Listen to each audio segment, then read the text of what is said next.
आज 28वां प्रकाशोत्सव 28 तारीख वार गुरुवार और तिथि पूर्णिमा। पहले आज का योग समझना है कि आज परमात्मा ने हमें बहुत बहुत सुंदर योग दिया है।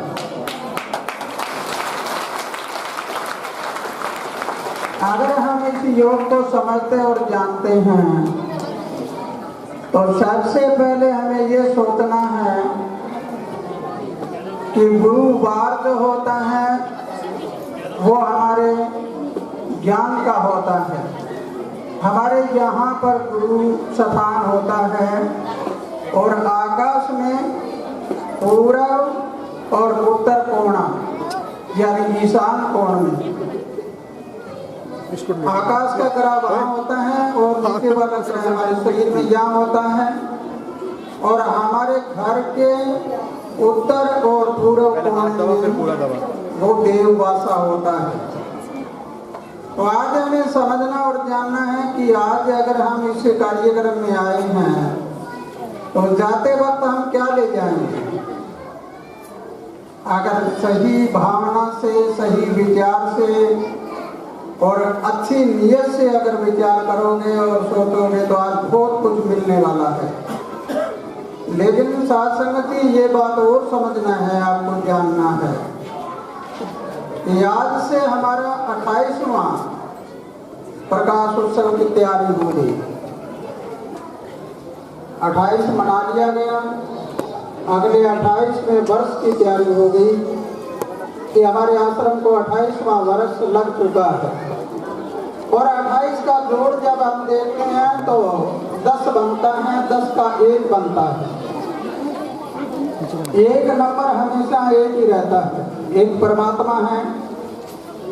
दूसरा अगर हम देखते हैं आज की तारीख भी 28 और हमारा 28वां ही प्रकाश उत्सव, वो भी एक।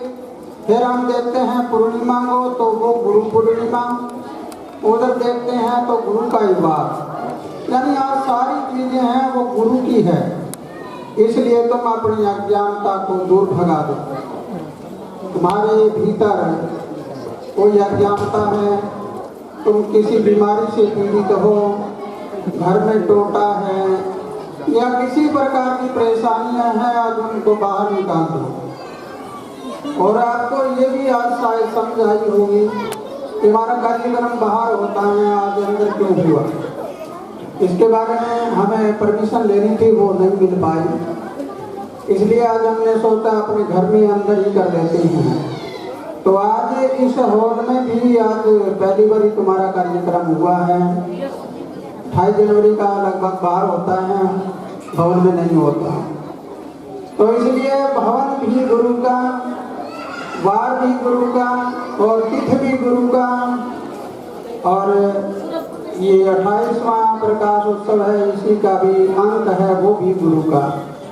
और फिर उसके बाद में शताब्दी की साल देखें तो 2021 की 20 होते हैं, लेकिन आज हमारे पास क्या है, हर कार्यक्रम 21 है।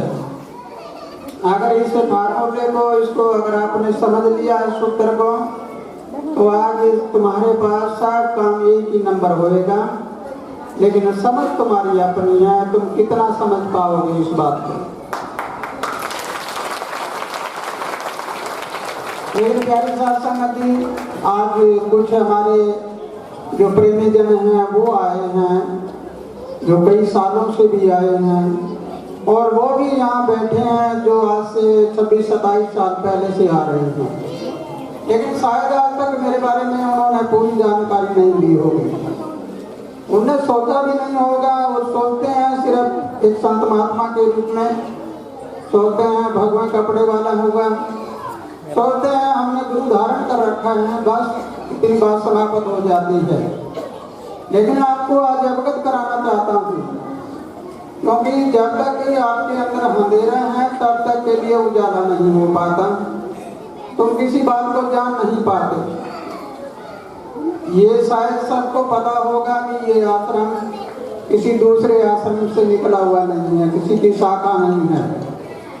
और शायद ही आपको यह भी पता होगा कि जहाँ मेरे से पहले कोई देहधारी गुरु नहीं है, जिन गुरुओं ने कोई शिक्षा दी हो।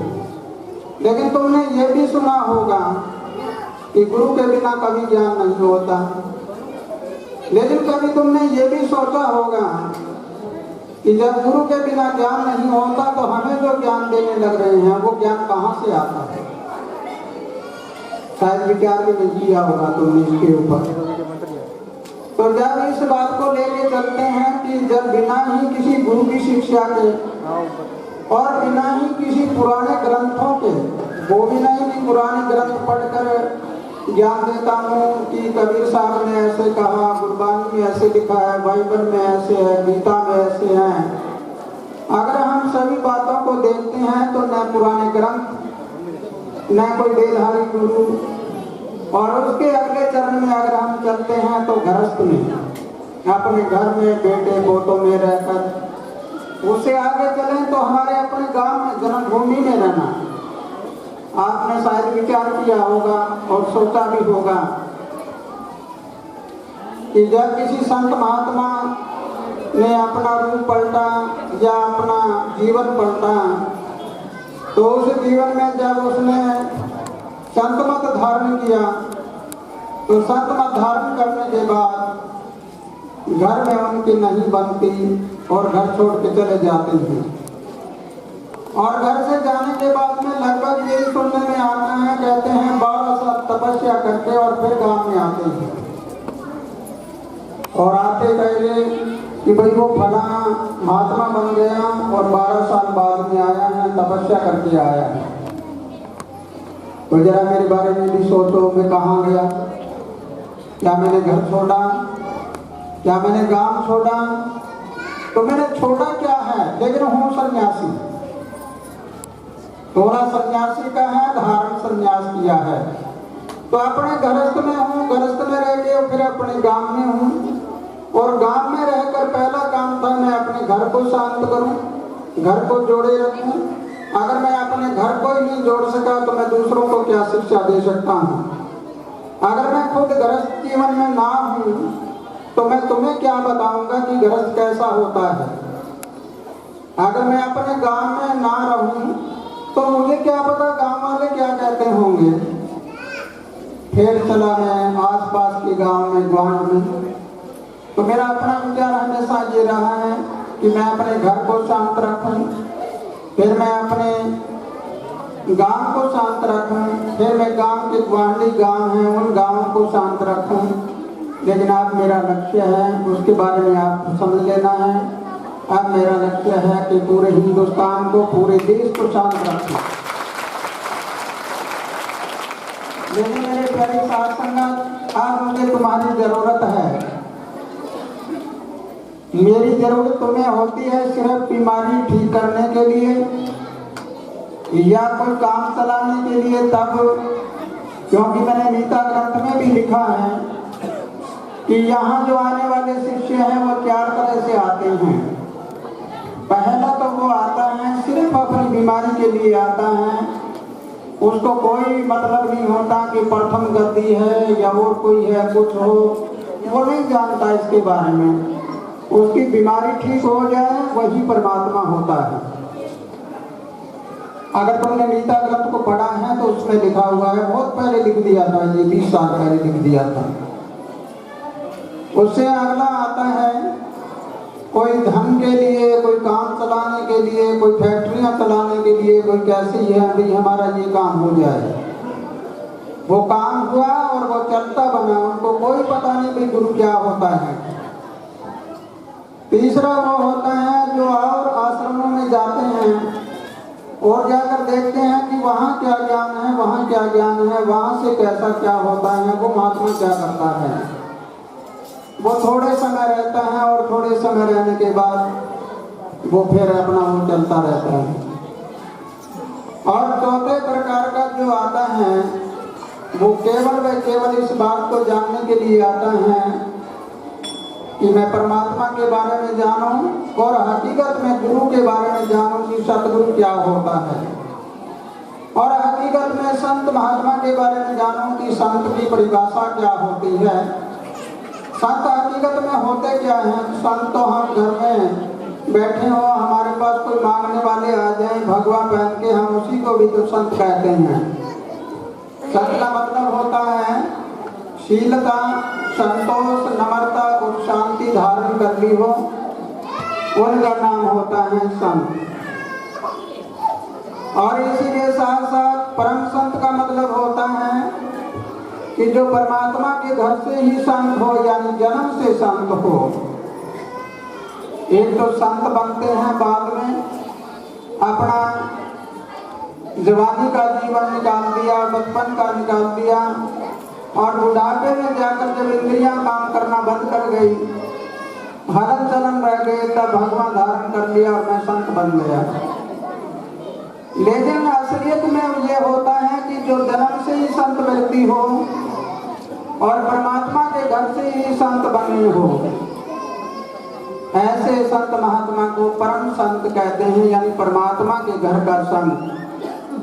तो इसलिए मेरी प्यारी साध संगत, अगर ये बात आपको समझ आ गई है और तुमने मेरे बारे में पूरा जान लिया है, तो जानने के बाद आपको अभी एकता करनी है। सब लोगों को एकता करके अगर हमें पूरे देश में शांति करानी है तो हम सब मिलकर चलें।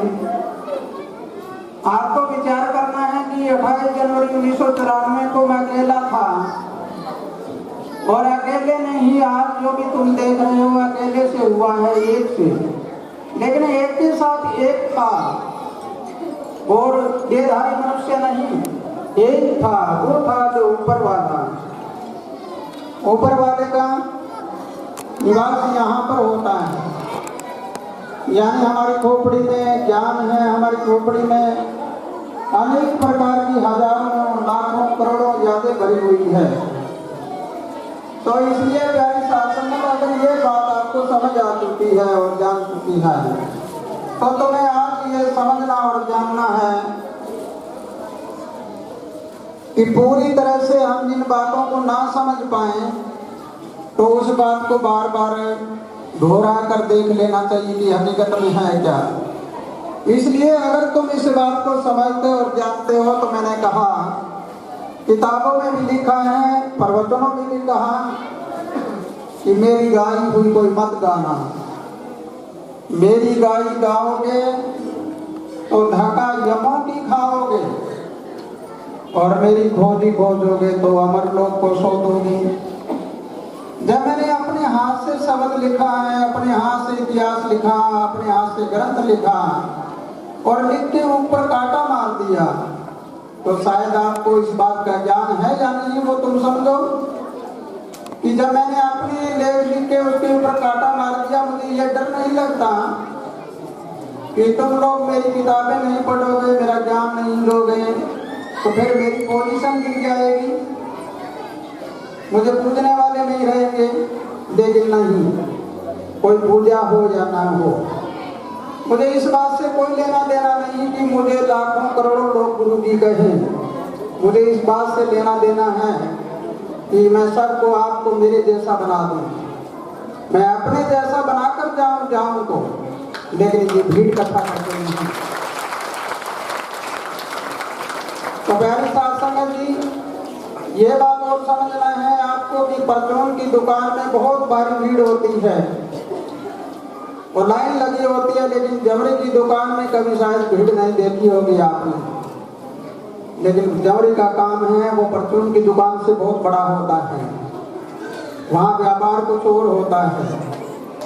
तो इसलिए अगर आप इस बात को समझते और जानते हो, तो चौथे प्रकार का जो इंसान बताया है, केवल व केवल गुरु ज्ञान के लिए आना और अपने आप की पहचान बनाकर अपने आप को जीवन का निर्माण करना। मकान बना लिया, कोठी बना ली, बंगला बना लिया, लेकिन हमने जीवन का निर्माण तो नहीं किया अभी तक। अब जीवन का निर्माण नहीं किया तो संसार में पशुओं और हमारे में कोई अंतर नहीं। जैसे पशु जीते हैं, इसी प्रकार ही हम अपना जीवन बिता रहे हैं। जो हमें आज अपने आप में परिवर्तन कर डालें और इस बात को भी समझ लेना है, मैंने अभी भी बताया था कि न तो घर छोड़ना न गांव छोड़ना है तो अपनी आदत को छोड़ना है। आदत को बदलना ही भक्ति मार्ग होता है।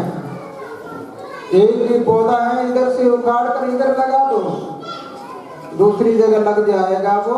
इसी प्रकार तुम्हारी सोच जो छोटी सोच है, इस सोच को बड़ी सोच बना लो। छोटी सोच पैर में मोच आगे नहीं चलने देगी। पैर में मोच पड़ जाए चल नहीं पाएगा, और छोटी सोच हो तो आगे नहीं बढ़ पाएगा। इसलिए अपनी सोच को बड़ा मजबूत रखो। अच्छी सोच, अच्छी विचारधारा वाले बन के ये सोचो कि जिस गुरु ने हमें शिक्षा दी हम उन गुरुओं जैसे ही बने, और ऐसे बनेंगे तो ही एक सच्चा गुरु और शिष्य का नाता होता है। तो प्यारी साथ संगत, मेरी बात को अगर ना समझा तो थोड़ा सा और घोड़ा देता हूँ। तुम अपने घर में रहो, अपने परिवार में रहो, मर्यादा पे रहो, बाप बेटे का काम कायदा रखो, बहन भाई का रखो, पति पत्नी का रखो, जो भी तुम्हारे जैसा है ढांचा वैसा का वैसा पारिवारिक ढांचा चलाओ। लेकिन अपनी विचारधारा को बड़ी रखो, परमात्मा में रखो कि जो कुदरत करती है वो कोई नहीं कर सकता। कुदरत के बल पे सारा कुछ होता है। अगर हम कुदरत का मुकाबला करना चाहें तो कभी जीतेंगे नहीं, और कुदरत को साथ लेकर चलें तो कभी हारेंगे नहीं। ये हार और जीत हमारे अपने हाथ में होती है। तो इसलिए मेरी प्यारी साथ संगत, इस बात को समझना है और फिर आपको ढूंढना है। पक्का सौदा नाम क्यों दिया गया इस आश्रम को? तुम्हें ढूंढना है सभी जगह पे। कोई संत महात्मा ऐसा आपको मिलेगा जिसके गुजरत का बसाया हुआ गांव हो, ऐसा मिलेगा जो अपने घर में रहता हो, ऐसा कोई होगा जो ज्ञान और विज्ञान के साथ हो, ऐसा कोई होगा जो सब तरह से अपने परिवार को इकट्ठा रख के और अपनी एक विचारधारा को ऐसे रखे, कोई कुछ ही बोल दे सभी सहन कर लेते हैं। भला कहे वो भी मेरा, बुरा कहे वो भी मेरा। सब दुनिया मेरी है, पूरा संसार मेरा परिवार है, और इन परिवार के लोगों में जो मेरी बात पर चलता है, मैंने जो कह दिया उसके ऊपर कहेगा कि मुझे जो कहा है वो ठीक कहा है, मैं इसके ऊपर चलूं, ग्रहण कर रहा हूं, तो उसमें और मेरे में कोई अंतर नहीं। लेकिन प्यारे साथ संगत, इसको गौर से समझ कर आज झोली भर के ले जाना, खाली मत जाना। कोई जब कोई खाली जाता है तो मुझे बड़ा दर्द होता है, और शायद तुम्हें पता है या नहीं, जब मैं किसी दुखिया को देखता हूँ तो प्रभु से अरदास करता हूँ, हे मालिक कि सब जगह शांति हो जाए और दुनिया में कोई दुखिया ना रहे।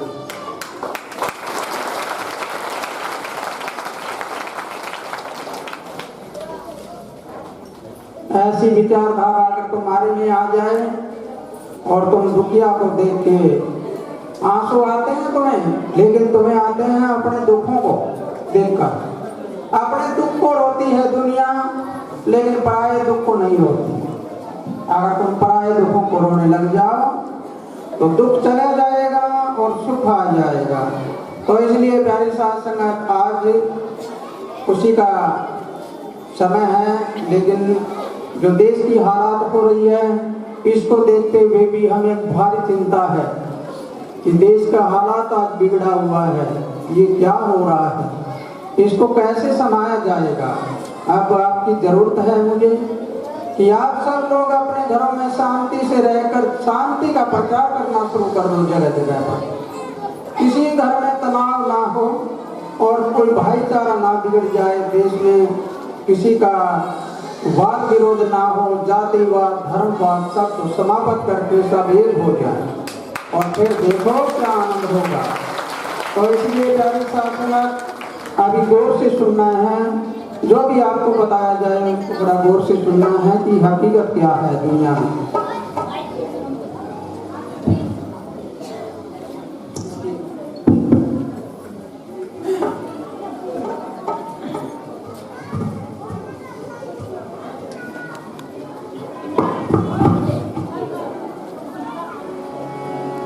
जो छोटे बच्चे वाले हैं कृपया यदि वो बच्चे तंग करें तो पीछे चले जाए। जो बहनें बहुत छोटे छोटे बच्चे ले रही हैं क्योंकि बच्चे उनको पता नहीं होता, तंग करें तो पीछे चले जाए।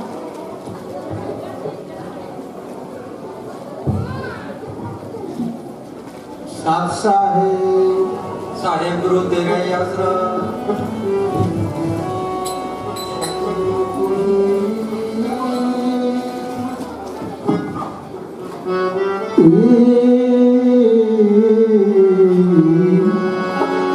सतगुरु के दरबार में तो देखा यद बनिरा लागे। इस दुनिया को जब ध्यान से देखें तो सब स्वार्थ का है मेल। स्वार्थ का सब मेल, यही स्वार्थ का सब मेल, सब चलते हैं अपने अपने बल पे। लेकिन कोई ये तो नहीं सोचता कि तुझे क्या मिलेगा इस छल में। छल करके देर नहीं लगाती है। सतगुरु के दरबार में तो खिले ज्ञान के फूल। जन्मदाता श्री चूड़ी राम की सतगुरु माने तो रहूं चरण की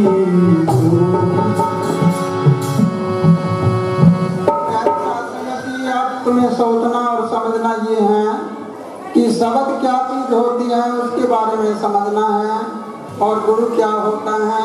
आज इस शुभ मौके पर आपको क्या लेके जाना है।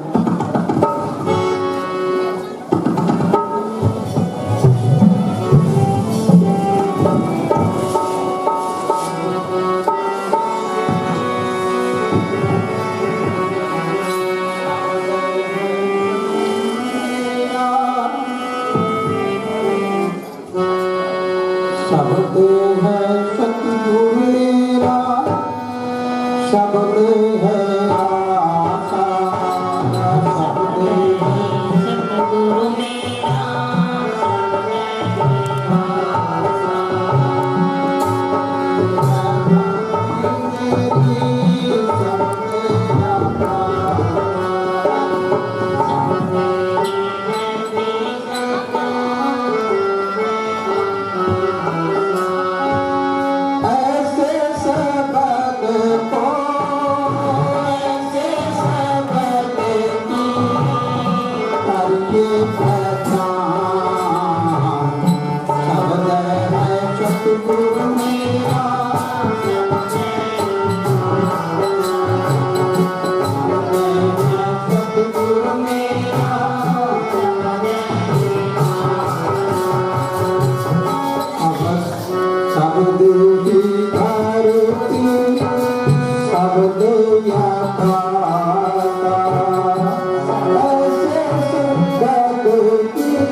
देह तो मेरे भी है और देह तुम्हारे भी है, सब लोगों में देह है।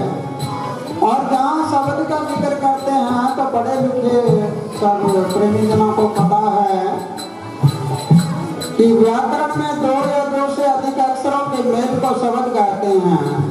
तो ये शब्द कौन सा है? जिस शब्द को सतगुरु कहते हैं जिसका मतलब होता है वो वाणी, जिसको पंजाबी में ध्रुव की वाणी कहते हैं, इंग्लिश में गॉड लाइट, उर्दू में खुदा का नूर, हिंदी में ब्रह्म शक्ति। ऐसी जो वाणी आती है जो वर्ल्ड पावर है, विश्व शक्ति है, उस वाणी को हम सतगुरु कहते हैं। और उस सतगुरु से हमें आशा करनी चाहिए और वही मेरी धरती है, वही मेरा आकाश है। धरती का मतलब मेरा शरीर, आकाश का मतलब मेरी सोच, मेरी खोपड़ी। ऐसे शब्द की पहचान करके आगे चलो, फिर क्या होगा।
वार गुरु का ये आपको बता दिया पहला।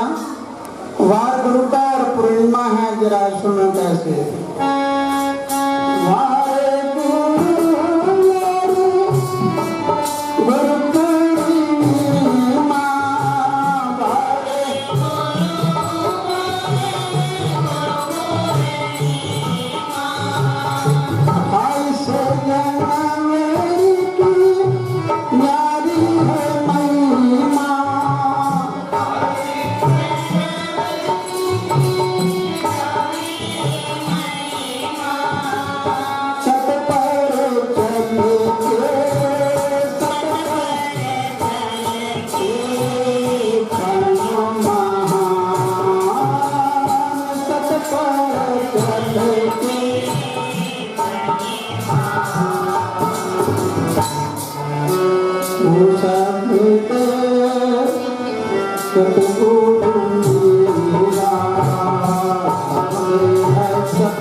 एक वचन इंसान धरती से करता है। अभी मैंने बताया थोड़ी देर पहले कि 4 प्रकार से इंसान आते हैं और दुनिया में 4 नियत के इंसान होते हैं। पहला होता है चर चलता फिरता, दूसरा होता है 2 भाषा बोलने वाला, एक बार हाँ और एक बार ना, और तीसरा होता है सखीर पक्का, एक बार कह दिया वो पक्का है। और 4 प्रकार के इंसान होते हैं अपनी विचारधारा के। बड़े गौर से समझना है तुम्हें इस बात को। पहला इंसान तो होता है खारक जैसा, छुआरे जैसा, ऊपर से हाँ जी हाँ जी हाँ जी हाँ जी बड़ा मीठा, और उसके अंदर देखते हैं तो गुठली मिलती है और गुठली में भी ब्रेड सी लगी हुई होगी। और दूसरा होता है चिकने पैर जैसा, उसके ऊपर पैर ऊपर से चिकना हो और बीच में गिरी ना हो, ऐसा झाड़ियों पे पैर लगता है, बैर जैसा। देखने में तो अच्छा लगता है, लेकिन जब उसको समाज के देखते हैं तो बीच में गुठली लकड़ी निकलती है। और तीसरा इंसान होता है बादाम जैसा। बादाम ऊपर से तो सख्त होती है, लेकिन अंदर उसके गिरी होती है, अच्छी निकलेगी, दिमाग को ठीक करेगी। और चौथा इंसान ऐसा होता है जो बिना बीज का अंगूर होता है, ऐसे हथेली पे लेके देखे हैं तो देखने में भी बड़ा सुंदर लगे और खाएं तो भी बड़ा सुंदर, अच्छा आनंददायक होगा और गुण को बढ़ाता है। तो तुम्हें कौन बनना है। शकल का भी अच्छा, अकल का भी अच्छा।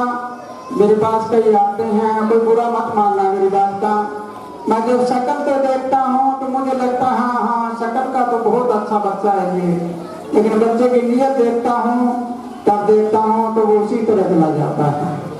जैसे ओरे होते हैं, ओरे की कोई आस नहीं करता, तो ओरे की तरह एकदम से आ पड़ता है तो बीच में आके विघन डाल देता है।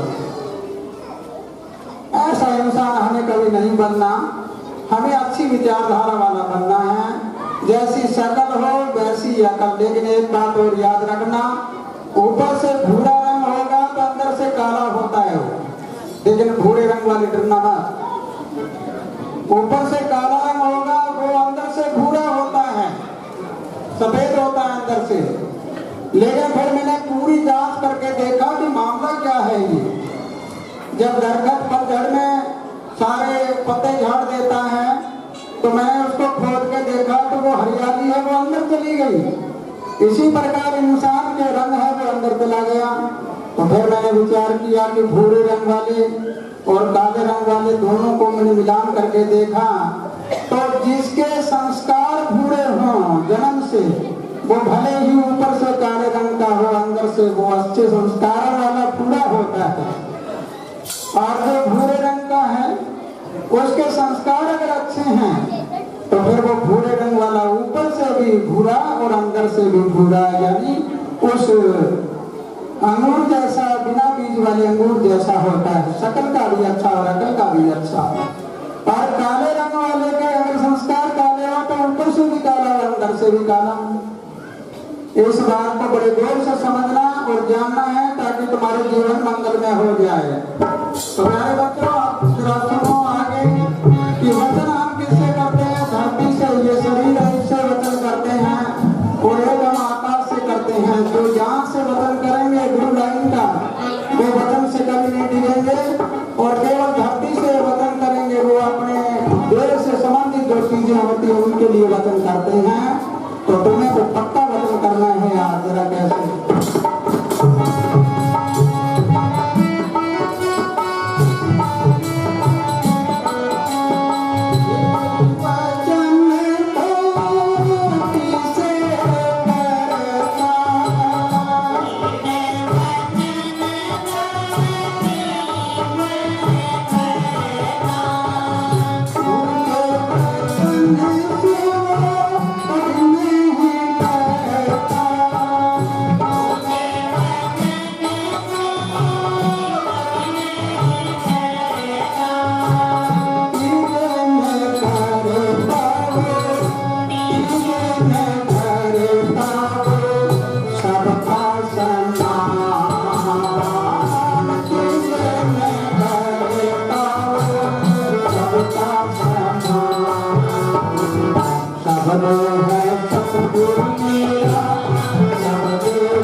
आती है, लेकिन कोई उसको भूत प्रेत मानता है, कोई उसको देवता भी मानता है।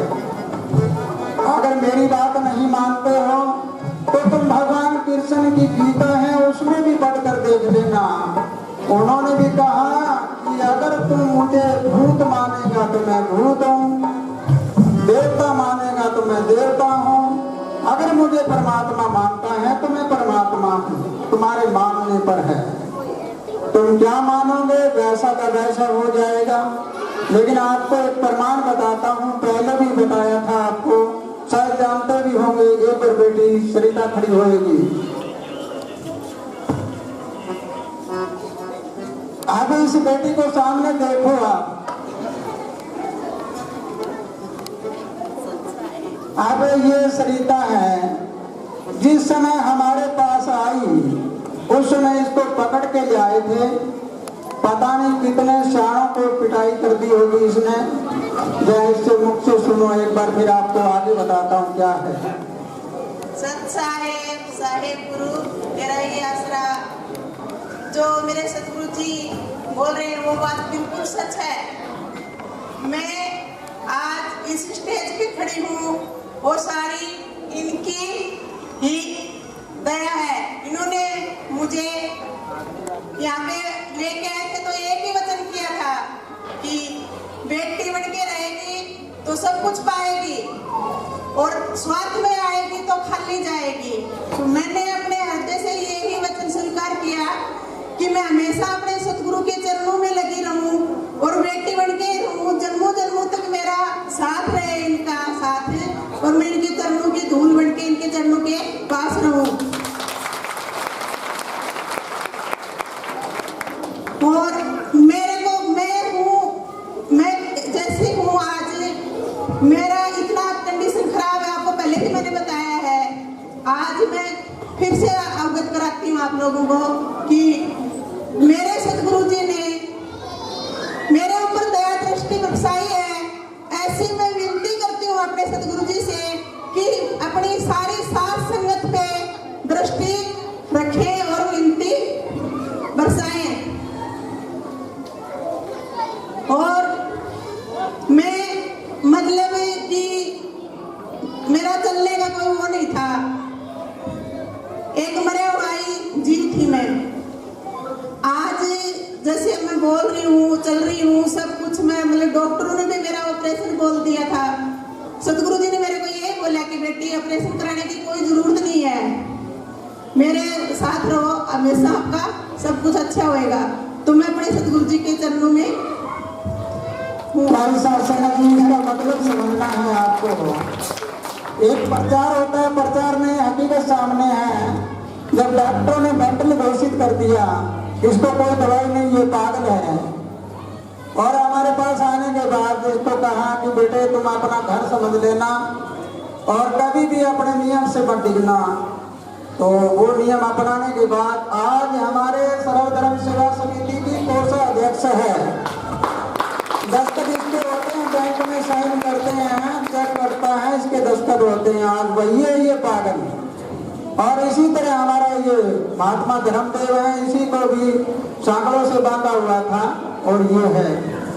तो इसलिए आपको जानना और पहचानना ये है कि ये हो सकते हैं तो तुम भी ठीक हो सकते हो, और ये इस जगह पहुंच सकते हैं तो तुम भी पहुंच सकते हो। लेकिन इनने जो किया वो तुम करो। जरा इनके साथ क्या हुआ, कैसे हुआ और ये इस जगह पे क्यों आए, इसका क्या कारण था, जरा सुनो।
होंगे और होंगे, तो बस सिर्फ 10-15 मिनट के लिए और थोड़ा सा गीत गाएं आप, फिर देखें। प्रभु से अरदास करता हूँ कि हे परमपिता परमात्मा, सबको ऐसा खुशहाली का जीवन दो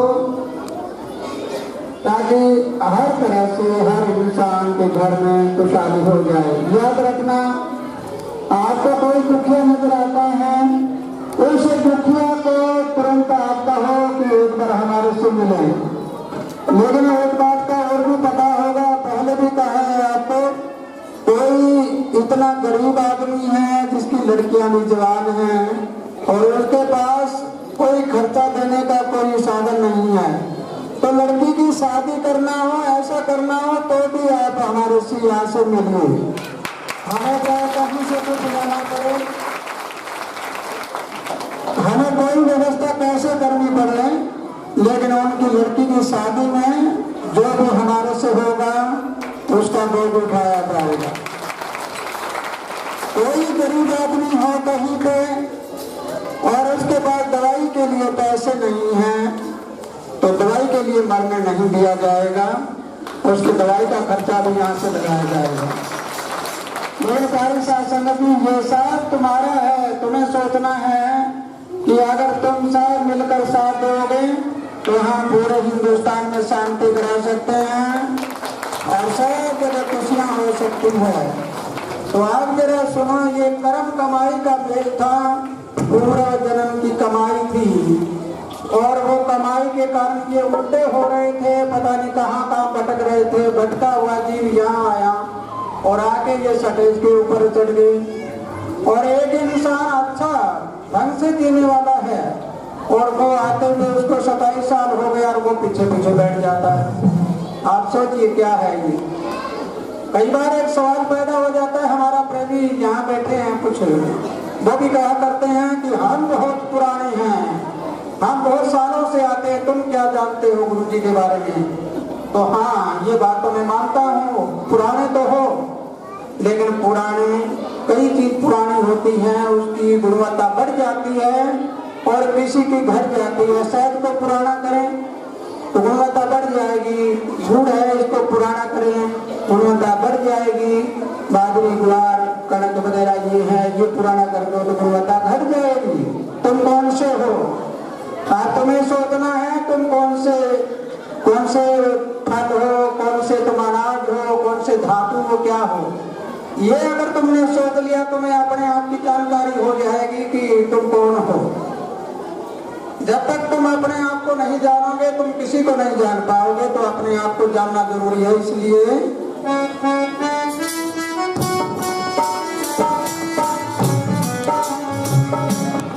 हमारे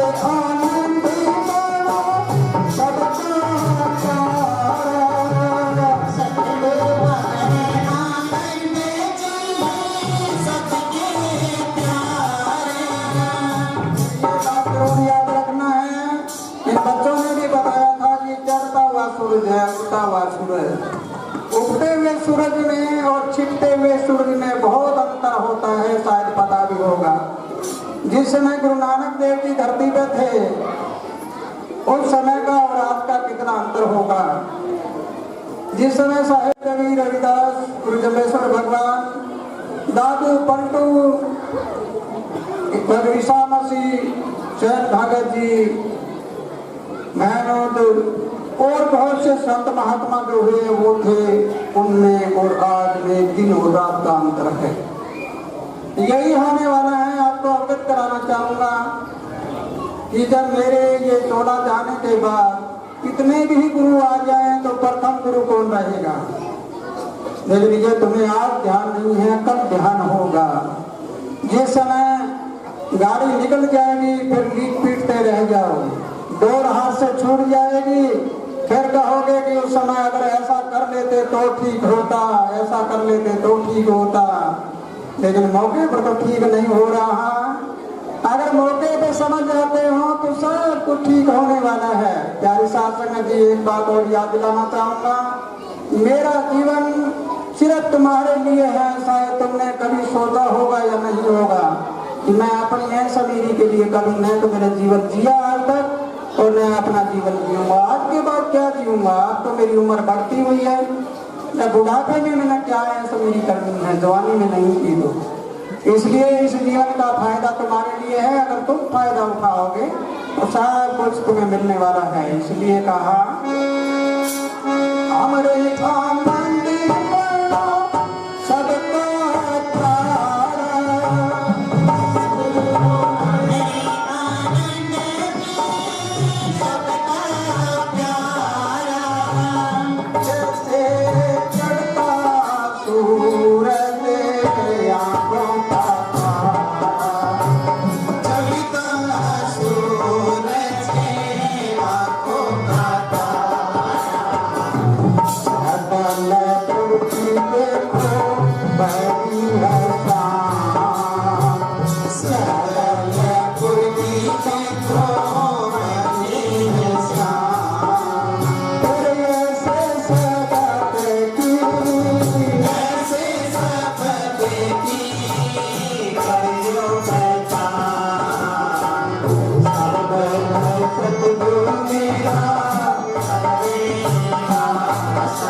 Sabada